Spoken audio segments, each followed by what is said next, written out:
जी इब्तिदाई रब्बिल जल्ल के बाबरकत नाम से करीम खान डायरी टीवी की शीशे पर आपकी खिदमत में हाजिर हूँ। पाकिस्तान के वज़ीर इत्तलात ने गुज़श्ता शाम एक प्रेस रिलीज़ जारी की जिसमें कहा गया है कि जनाब जो हालात बने हैं पाक भारत मौजूदा सूरत हाल पर, तो भारत आइंदा 24 घंटों में या 48 घंटों में कोई एक्सपेरिमेंट कर सकता है, कोई हमला कर सकता है। इस हवाले से जो इत्तलात हैं वो ये हैं कि भारत ने इंडिया में जो पाकिस्तान की नशरियात हैं, पाकिस्तानी मीडिया की, उस पर भी पाबंदी लगा दी है।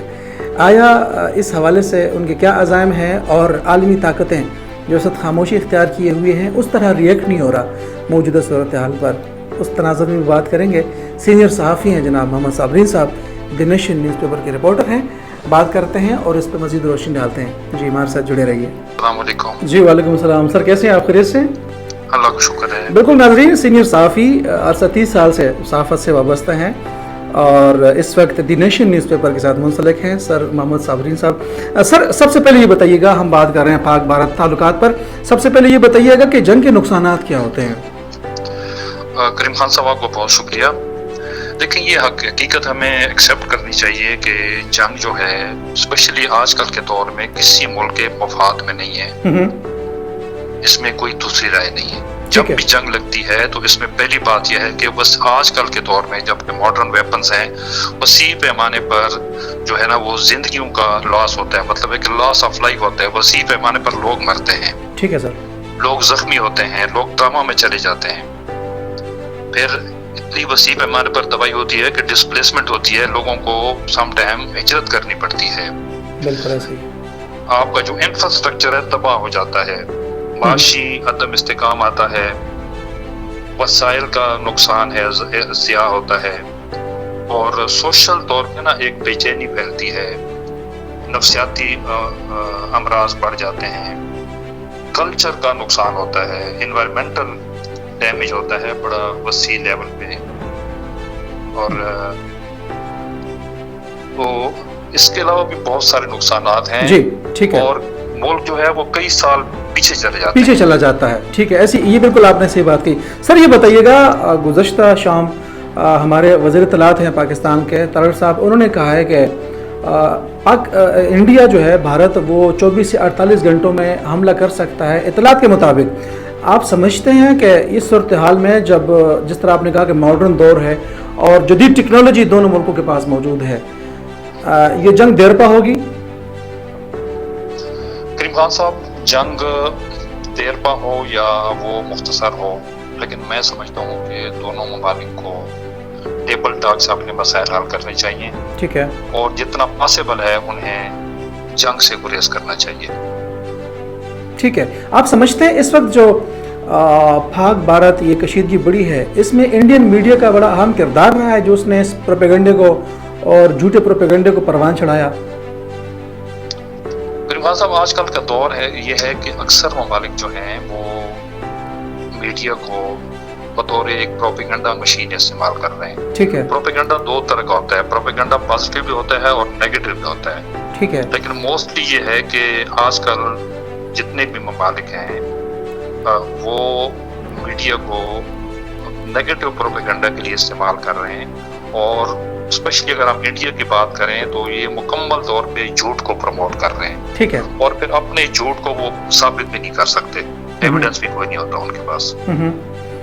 ऐसे में आलमी ताकतें बड़ी खामोश हैं। जिस तरह बकिया ममालिक पर रिएक्ट होता है, हमारे यहाँ जब भी हालात ख़राब हुए हैं आलमी ताकतों ने रिएक्ट किया है। इस दफ़ा हमारे दोस्त मुबालक के अलावा जितनी आलमी ताकतें हैं खामोशी इख्तियार किए हुए हैं। जनाब डोनाल्ड ट्रम्प का भी बयान गुज़श्ता दिनों आया था कि जनाब पाक भारत की कशीदगी खुद हल करें।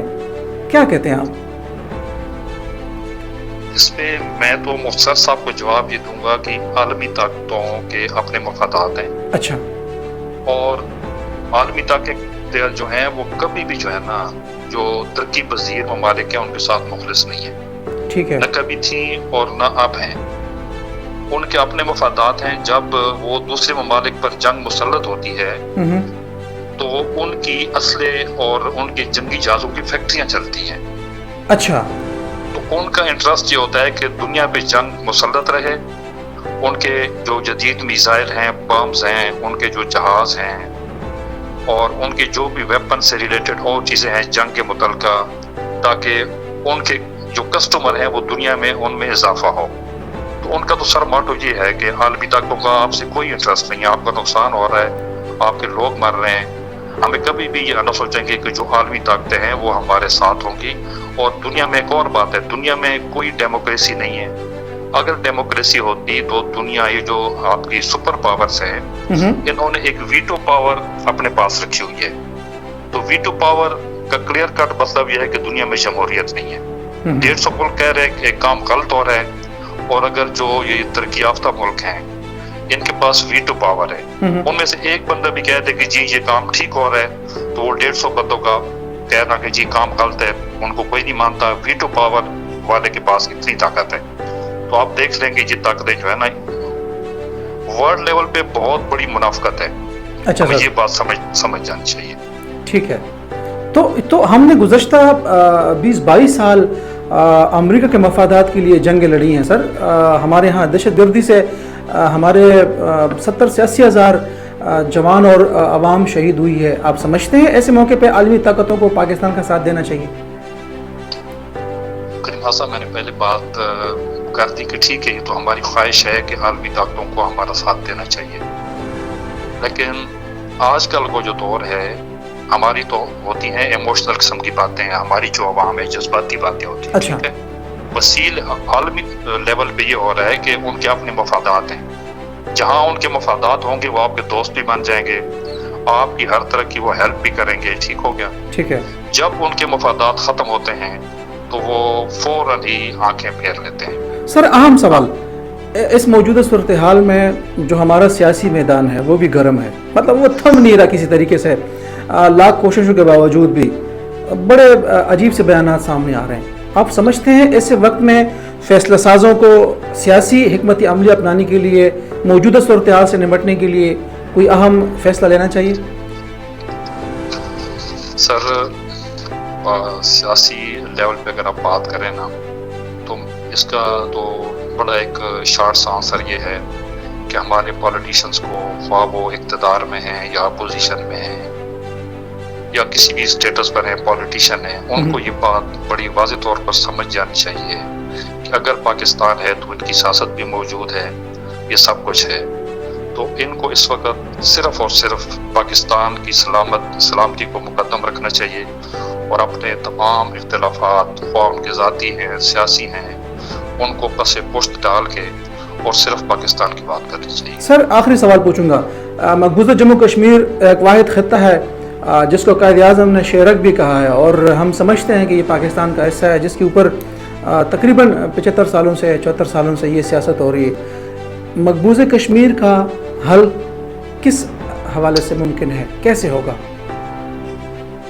کریم خان صاحب، اس پہ تو دیکھیں یونائٹڈ نیشنز نے بڑا کلیئر کٹ کہا ہوا ہے کہ کشمیری جس طرح چاہتے ہیں ان کی قسمت کا فیصلہ اس طرح ہو جانا چاہیے. تو کشمیری تو چاہ رہے ہیں کہ وہ انڈیا سے، جو مقبوضہ کشمیر ہے وہ انڈیا سے ان کو آزادی ملے اور وہ پاکستان کے ساتھ شامل ہو جائیں. جی.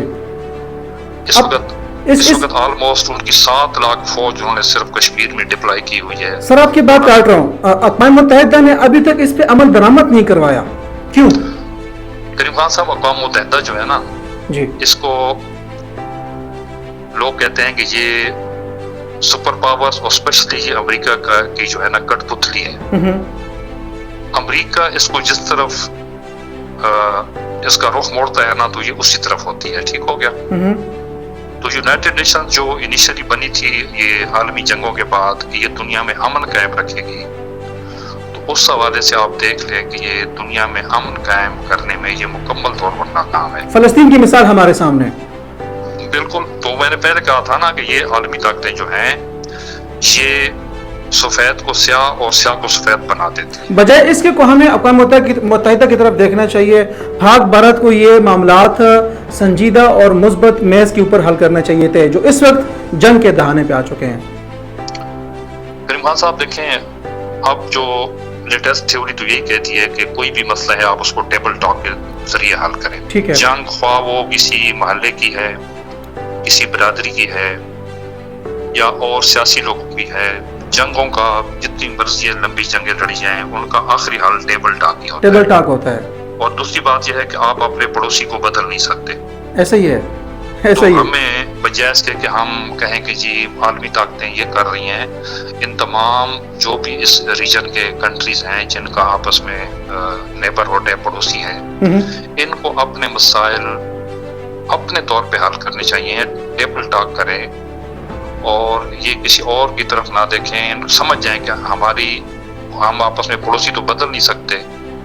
तो इनके जो हुक्मरान हैं इनको ज़ाती मफादात को साइड पे रख के और ये रियलिटी को एक्सेप्ट करें और आमने सामने बैठ के अपने मसाइल हल करें, तो मैं समझता हूँ इस खित्ते में अमन भी कायम हो जाएगा और लोग भी खुशहाल होंगे और तरक्की भी होगी। सर जाते जाते इतना बताइए कि बतौर कौम हमें इस वक्त क्या करना चाहिए?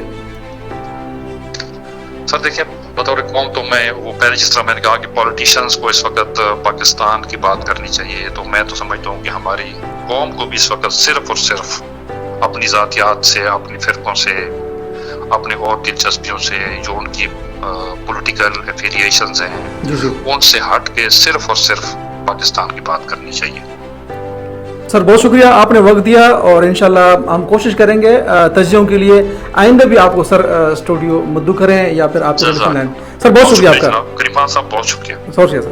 सर बिल्कुल ऐसे ही है नाजरीन, सिलसिला यहाँ तक चल पड़ा है कि जिस तरह अक़वाम मुत्तहिदा के बिल्कुल ये चीज़ वाज़ेह है कि अक़वाम मुत्तहिदा में ये कहा गया है कि जनाब जो कश्मीर का मसला है वो बिल्कुल कश्मीरियों के मुताबिक हल किया जाएगा, वो किसके पास रहना चाहते हैं। उसके बावजूद भी, इतने सालों के गुजरने के बावजूद भी इसका हल नहीं निकला और पाक भारत कशीदगी का जो वाहिद वजह है वो मकबूजा जम्मू और कश्मीर है।